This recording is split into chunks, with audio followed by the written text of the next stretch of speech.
The next Manhattan-bound L train is now arriving.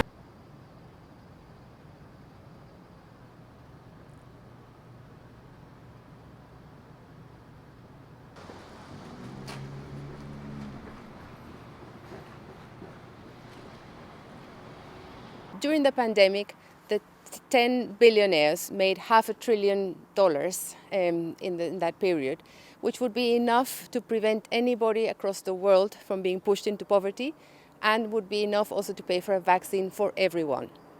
At the other end of the spectrum, we know millions of people have lost jobs, livelihoods, a roof over their heads. So the contrast is enormous. And we know that this year inequality is set to rise in almost every country in the world, and the greatest rise since records began.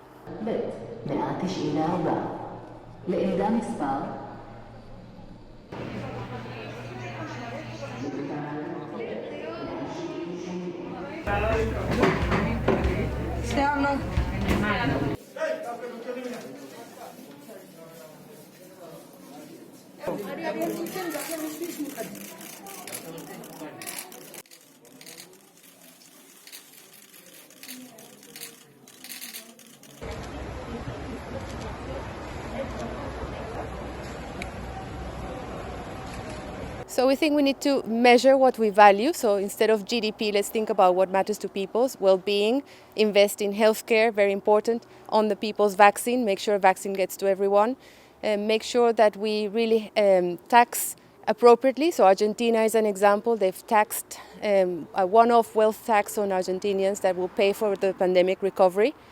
And we need to also see how this is an opportunity to really transform how we think about economies.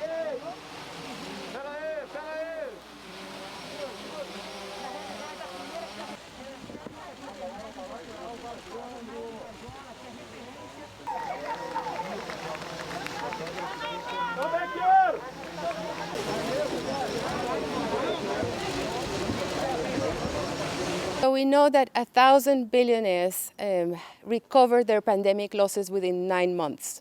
For the world's millions of poor people, it will take more than 10 years to come back to pre-pandemic levels. So that's a huge gap, and this inequality is just rising. So to redistribute, we need to make sure we are taxing appropriately.